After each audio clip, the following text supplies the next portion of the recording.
बिस्मिल्लाहिर्रहमानिर्रहीम। AutoCAD for beginners lesson 3 part A. Lesson 2 में हमने डिटेल में ड्रा टूल के ऊपर बात की थी। लेसन 3 में हम इंशाल्लाह मॉडिफाई टूल्स के ऊपर डिटेल में बात करने वाले हैं। मैं हूं मोहम्मद इरशाद और आप देख रहे हैं रियल टाइम कैर। ड्रा टूल बेसिकली किसी भी चीज़ को ड्रा करने के लिए इस्तेमाल में आता है और जो मॉडिफाई टूल्स हैं ड्रा किए हुए ऑब्जेक्ट्स की मॉडिफिकेशन के लिए इस्तेमाल में आते हैं। रिबन बार में आप देखें कि यहाँ पर मॉडिफाई टूल्स हैं जहाँ पर moves, copy, stretch, rotate, mirror, scale, trim, fillet वगैरह मौजूद हैं। हम इंशाल्लाह सबको डिटेल में देखेंगे। मॉडिफाई टूल पर जाने से पहले मैं आपको कुछ चीज़ें क्लियर करता चलूँ कि एक होती है सॉफ्टवेयर की कमांड्स और एक होती हैं विंडोज़ की कमांड। अब जितनी भी विंडोज़ की कमांड होती हैं वो सॉफ्टवेयर में वर्क करती हैं। मिसाल के तौर पर जैसे कंट्रोल C ये है अंडू की कमांड विंडो में, जबकि सॉफ्टवेयर में सिविल 3D में या ऑटोकैड में U एंटर है। इसी तरह कॉपी की कमांड ऑटोकैड में CO इंटर है, जबकि विंडो की कमांड कंट्रोल C है। इसी तरह पेस्ट के लिए कंट्रोल V है, यहाँ पर अलग से पेस्ट करना पड़ता है। और इस तरह मूव के लिए विंडो की कमांड कंट्रोल X है, यानी कि कट हम जिसको बोलते हैं, और यहाँ पर मूव की कमांड है। तो जितनी भी कमांड्स होंगी विंडोज़ की वो यहाँ पर वर्क करेंगी, लेकिन उनको इस्तेमाल करने का पर्पज़ थोड़ा सा मुख्तलिफ हो सकता है। सबसे पहले हम मूव कमांड की बात करते हैं। ये मूव कमांड है, इसके जो शॉर्ट की है वो है M इंटर। यहाँ पर मैं M इंटर करता हूँ, इसके बाद रिबन बार में देखें लिखा हुआ है सिलेक्ट ऑब्जेक्ट। दो मेथड हैं इसके, या तो आप फर्स्ट ऑफ ऑल पहले कमांड रन करें उसके बाद ऑब्जेक्ट को सिलेक्ट करें, या ये कि आप पहले ऑब्जेक्ट को सिलेक्ट कर लें जिसको मूव करना है या कॉपी करना है या स्ट्रेच करना है, इसके बाद आप कमांड रन करें। मैं आमतौर पर पहले ऑब्जेक्ट को सिलेक्ट कर लेता हूँ, लेकिन पहले यहाँ पर हम ऑब्जेक्ट को सिलेक्ट कर लेते हैं और इसके बाद M इंटर किया, ऑब्जेक्ट को सिलेक्ट किया, इसके बाद एंटर अगेन एंटर करेंगे। ठीक है, जबकि अगर हम पहले ऑब्जेक्ट को अगर सिलेक्ट कर लेते हैं और उसके बाद हम M इंटर प्रेस करते हैं, देखें सेम आपकी एक दफ़ा जो इंटर करने का टाइम है वो आपका सेव होता है। इसके बाद आप अगेन कमांड बार में देखें तो यहाँ पर लिखा हुआ है मूव स्पेसिफाई बेस पॉइंट। वो आपसे बेस पॉइंट पूछ रहा है कि जहाँ से आपने इसको मूव करना है। मिसाल के तौर पर क्योंकि ये ऑब्जेक्ट मैंने सिलेक्ट किया है ये वाला, तो आप ये वाला पॉइंट भी ले सकते हैं, ये वाला पॉइंट, कोई भी आप सेंटर पॉइंट सेलेक्ट कर सकते हैं। तो आपने पॉइंट को सिलेक्ट करना है, कहाँ से पकड़ इसको आपने मूव करना है। मैं यहाँ पर ये बेस पॉइंट ये वाला दे देता हूँ, इसको पकड़ के यहाँ पर आप अर्थ में ऑन कर देता हूँ, ऑफ करता हूँ। यहाँ पर आप कर्सर की मदद से या माउस की मदद से भी आप इसको मूव कर सकते हैं, या आप यहाँ पर डिस्टेंस दे देंगे, डायरेक्शन दे देंगे माउस की मदद से, और इसके बाद आप डिस्टेंस दे देंगे। मैं यहाँ पर डिस्टेंस दे देता हूँ 50 यूनिट, जो भी आपका हो, एंटर करें। तो आप देखें कि यहाँ से जो हमारा ऑब्जेक्ट है वो मूव होके इस तरफ चला गया। इसके बाद जो सेकंड कमांड है वो है कॉपी की कमांड। आप यहाँ से रिबन बार से भी आप सेलेक्ट कर सकते हैं, या आप कॉपी कमांड के लिए CO प्रेस करेंगे। इसके बाद अगेन वो सिलेक्ट ऑब्जेक्ट बोल रहा है, आप इसको सिलेक्ट कर लें, या अगर ये नहीं करना चाहते तो आप इसको पहले सिलेक्ट कर लें, उसके बाद आप CO को कमांड दे दें। लिखा हुआ कॉपी स्पेसिफाई बेस पॉइंट, वो आपसे अगेन जैसे मूव में बेस पॉइंट मांग रहा है, यहाँ पर उसने बेस पॉइंट मांगा है, तो मैंने यहाँ पर इसको ये वाला बेस पॉइंट दे दिया। अब आप अर्थो ऑन कर लें या ऑफ कर लें। अर्थो ऑन कर लिया मैंने, तो यहाँ पर आप देखें आप इसको कॉपी कर सकते हैं, और अगर आप कोई डिस्टेंस देना चाहें तो आप डिस्टेंस भी दे सकते हैं। मैं 100 दे देता हूँ, तो देखें यहाँ पर वो कॉपी हो चुका है। अगर आप अगेन इंटर प्रेस करते हैं तो जो लास्ट वाली कमांड होगी वो हमारी अगेन रन हो जाएगी। जैसे यहाँ पर मैं एंटर प्रेस करता हूँ तो देखें अगेन सिलेक्ट ऑब्जेक्ट वाली जो कमांड है वो रन हो चुकी है। इसके बाद जो नेक्स्ट हमारी कमांड है वो है स्ट्रेच की कमांड। रिबन बार में देखें तो यहाँ पर स्ट्रेच लिखा हुआ है। स्ट्रेच का मतलब आप क्लियर तौर पर जानते होंगे, क्योंकि ये बेसिक ऑटोकैड है, सॉरी फॉर बिगिनर्स है, इनके लिए थोड़ा सा डिटेल में बताना पड़ रहा है। लेकिन जो हल्का फुल्का भी ऑटोकैड थोड़ा बहुत भी इस्तेमाल करना जानते हैं तो उनको ये सारी कमांड्स बिल्कुल 100% आती होंगी। स्ट्रेच के लिए आप जो शॉर्ट की है वो S एंटर है, आप यहाँ से भी सिलेक्ट कर सकते हैं, यहाँ से भी आप सिलेक्ट कर सकते हैं। इसके बाद अगेन सिलेक्ट ऑब्जेक्ट बोल रहा है। अच्छा, इसकी सिलेक्शन में थोड़ा सा आपको एहतियात बरतनी पड़ती है। मिसाल के तौर पर आपने इस पोर्शन को स्ट्रेच करना है, माउस की मदद से यही वाला पोर्शन सिलेक्ट करेंगे। जैसे कि मैंने ये वाला पोर्शन मैंने सिलेक्ट कर लिया, एंटर प्रेस करेंगे। इसके बाद वो पूछ रहा है कि स्पेसिफाई बेस पॉइंट, तो मैंने ये वाला बेस पॉइंट सिलेक्ट कर दिया, उस मिड पॉइंट है। अब देखें कि आपका जो ऑब्जेक्ट है वो स्ट्रेच हो रहा है। अगर मैं इसका ऑफ कर देता हूँ तो देखें कि किसी तरफ भी ये मूव कर रहा है। और अगर आप अगेन मैं स्ट्रेच की कमांड लगा के पोर्शन को सिलेक्ट करते हैं, इस तरह इंटर करें, तो यहाँ पर मैंने सिलेक्ट किया और इसको मैं मूव कर पा रहा हूँ। अब ऊपर से जो ऊपर वाला पोर्शन है वो मेरा फिक्स है, जबकि नीचे वाला पोर्शन मेरा वर्क कर रहा है। इसके अलावा स्ट्रेच में कुछ और चीज़ें भी हैं, वो भी देख लेते हैं। फॉर एग्जाम्पल, आप स्ट्रेच की कमांड एस इंटर प्रेस नहीं करते, तो आप जस्ट ऑब्जेक्ट को सिलेक्ट करें और आप किसी भी वर्टेक्स के ऊपर माउस को लेकर जाएंगे। तो देखें यहाँ पर मुख्तलिफ ऑप्शन हैं, स्ट्रेच वर्टेक्स है, ऐड वर्टेक्स है, रिमूव वर्टेक्स है। स्ट्रेच वर्टेक्स की क्योंकि हम बात कर रहे हैं, तो हम इस चीज को सिलेक्ट करते हैं और देखें यहाँ पर हम इसको स्ट्रेच कर पा रहे हैं। इसमें दूसरी ऑप्शन जो है वो ये, अगेन हम इसको सिलेक्ट करते हैं और इस पोर्शन को मैंने सिलेक्ट कर लिया। अब अगर आप कमांड बार में देखें तो यहाँ पर लिखा हुआ है कॉपी, इसके लिए हम सी प्रेस करेंगे। जब मैं इसको सी प्रेस करता हूँ, एंटर करता हूँ, तो अब क्या होगा कि मेरा जो ऑब्जेक्ट ओरिजिनल पड़ा है वो पड़ा रहेगा और एक नया ऑब्जेक्ट जो है वो कॉपी होता जाएगा। इसके अलावा अगर आप इसको सिलेक्ट करके कोई डायमेंशन देना चाहते हैं इस तरह, तो आप डायमेंशन बिल्कुल दे सकते हैं। यहाँ पर मैं एक नया ऑब्जेक्ट इसको स्ट्रेच करता हूँ, सिलेक्ट किया और इसको यूँ स्ट्रेच किया और यहाँ पर मैं इसको दे देता हूँ 10 फीट है या 10 मीटर है, वो आपका स्ट्रेच हो जाएगा। स्ट्रेच के बाद जो नेक्स्ट कमांड है वो है रोटेट की कमांड।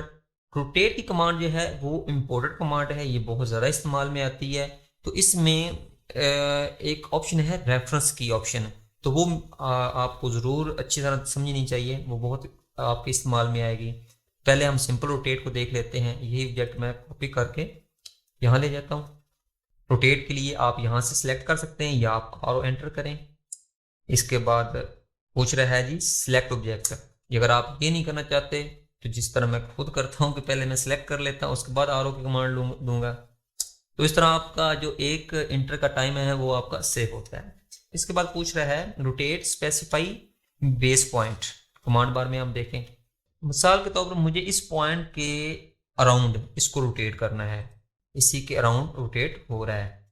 अगर आप यहाँ पर रोटेट करना चाहते हैं हॉरिजॉन्टली या वर्टिकली, तो आप जो इसका अर्थ है वो ऑन कर देंगे। तो देखें अब यहाँ पर हॉरिजॉन्टली या वर्टिकली रोटेट हो रहा है, तो आप इसको इस तरह रोटेट कर सकते हैं।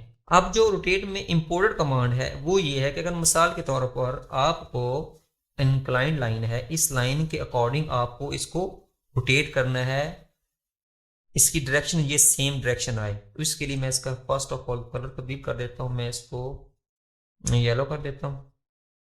अब आप ये चाह रहे हैं ये वाली लाइन है, ये वाली लाइन ये इस लाइन के पैरेलल आ जाए, इस लाइन के पैरेलल आए। इसके लिए आपने इसको सिलेक्ट किया, इसको मूव की कमांड दी, सिलेक्ट एम एंटर, और इसको बेस पॉइंट, ये मैंने बेस पॉइंट यहाँ पर रख दिया। इसके बाद आप रोटेट की कमांड अप्लाई करेंगे, सिलेक्ट करेंगे, आरो एंटर करेंगे या पहले आरो एंटर करके सिलेक्ट ऑब्जेक्ट कर लेंगे, बेस पॉइंट दे देंगे, बेस पॉइंट हमारा ये आ जाएगा। इसके बाद यहाँ पर कमांड बार में देखें तो लिखा हुआ है रेफरेंस। रेफरेंस के लिए हम क्या करेंगे, आर प्रेस करेंगे, R enter, again specify the reference angle. तो रेफरेंस एंगल में हमने जो बेस पॉइंट है अगेन वो सिलेक्ट कर लेना है। इसके बाद नीचे देखें लिखा हुआ है specify the reference angle second point. तो सेकंड पॉइंट हमारा ये वाला पॉइंट होगा और स्पेसिफाई द न्यू एंगल, तो ये वाला हमारा न्यू एंगल आ जाएगा।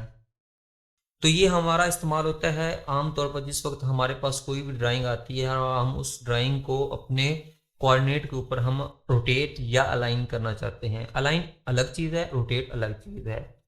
तो रोटेट करना आपने ये रेफरेंस की मदद यहाँ से सीख लिया। इसके बाद नेक्स्ट जो कमांड है वो हमारे पास है मिरर की कमांड। इसके लिए मैं यहाँ पर एक ऑब्जेक्ट मज़ीद ड्रा कर लेता हूँ। मिरर के लिए आप MI पर प्रेस कर सकते हैं या आप यहाँ से सिलेक्ट भी कर सकते हैं। मैं यहाँ से इसको सिलेक्ट कर लेता हूँ। सिलेक्ट ऑब्जेक्ट, ऑब्जेक्ट आने आपको, आपने ऑब्जेक्ट को सिलेक्ट करना है या अगेन आप पहले सिलेक्ट कर लें, उसके बाद MI की कमांड दे दें। इसको यहाँ पर देखें लिखा हुआ है mirror the first point of mirror line.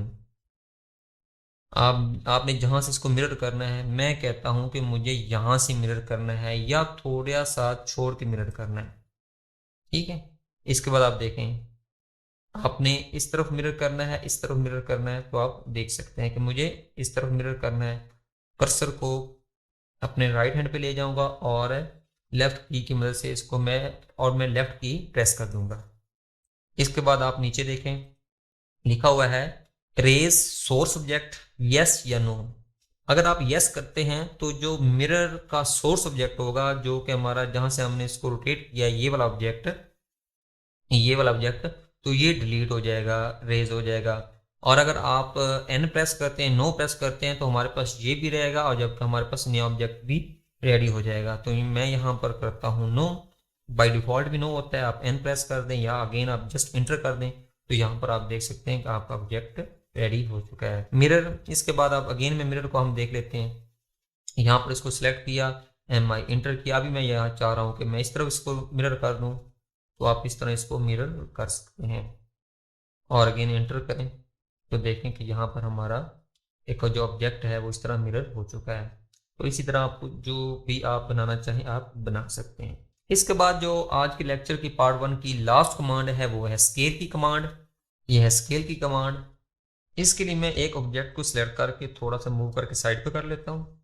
अभी आप स्केल की कमांड अप्लाई करेंगे, यहाँ से आप सिलेक्ट कर सकते हैं या अगेन आप इसको सिलेक्ट करें और SC, इसकी शॉर्ट की है SC, एंटर करेंगे आप। वो पूछ रहा है बेस पॉइंट, आप बेस पॉइंट देना चाहें। अभी बेस पॉइंट आपका वो होगा जहां जिसको आप मानकर चलेंगे कि भाई इसी बेस पॉइंट की बेस के ऊपर हमारा जो ऑब्जेक्ट है वो स्केल हो, चाहे वो बड़ा हो हमने करना है, चाहे इसको छोटा करना है। तो मैं मिसाल के तौर पर इसका मिड पॉइंट पकड़, सेंटर से मैं इसको पकड़ लेता हूँ। आप देखें अब यहाँ पर नीचे लिखा हुआ है स्पेसिफाई स्केल फैक्टर। आपने फैक्टर कितना लगाना है, या तो आप माउस की मदद से इसको छोटा बड़ा कर सकते हैं, लेकिन आमतौर पर हम माउस की मदद से इसको नहीं करते, हमने इसको फैक्टर देना होता है। अगर मैं इसको 1 प्रेस करूंगा तो ये जितना ऑब्जेक्ट है ये सेम इसकी डायमेंशन रहेगी।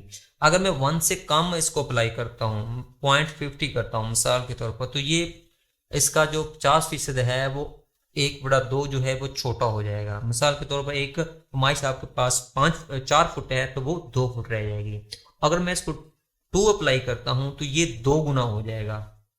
तो बेसिकली आपने यहाँ पर इसका गुना लिखना होता है स्केल फैक्टर में। यहाँ पर मैं स्केल फैक्टर दे देता हूँ 2 कर देता हूँ, एंटर करता हूँ, तो देखें कि यहाँ पर जो हमारा ऑब्जेक्ट है वो बड़ा हो चुका है। अच्छा, स्केल फैक्टर में एक मजे की कमांड है, मैं यहाँ पर अप्लाई करता हूँ। ये देखें मैं यहाँ पर मैंने इसको एक लाइन लगा दी, इसका मैं कलर तब्दील कर देता हूँ। अगर आप ये चाह रहे हैं कि मेरी ये वाली जो लाइन है, ये वाली लाइन, ये लाइन इस लाइन के बराबर में इसकी विड्थ हो जाए, विड्थ कह रहे हैं, लेंथ कह रहे हैं या लंबाई कह रहे हैं, हमने प्रोजेक्ट को अलाइन करना होता है, तो उस वक्त भी हमारे ये कमांड इस्तेमाल में बहुत ज़्यादा आती है।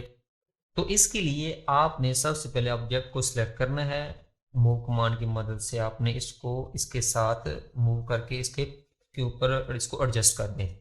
सिलेक्ट करें, SC कमांड दें, इसके बाद बेस पॉइंट पकड़ें और इसके बाद रेफरेंस R प्रेस करेंगे। अगेन आप रेफरेंस पॉइंट पकड़ेंगे, सेकंड रेफरेंस पॉइंट पकड़ेंगे और इसको माउस की मदद से आप कर्सर की मदद से आप इसको न्यू लेंथ प्रोवाइड कर देंगे। तो देखें कि यहाँ पर हमारा जो ऑब्जेक्ट है वो इस येलो लाइन की बेस के ऊपर हमारा प्रोजेक्ट स्केल हो चुका है। अगर आपको वीडियो देखने से फ़ायदा हुआ है तो मैं ज़रूर डिज़र्व करता हूँ कि आप मेरी वीडियो को लाइक करें, शेयर करें दोस्तों तक, और मेरे चैनल को ज़रूर सब्सक्राइब करें। जज़ाकल्लाह।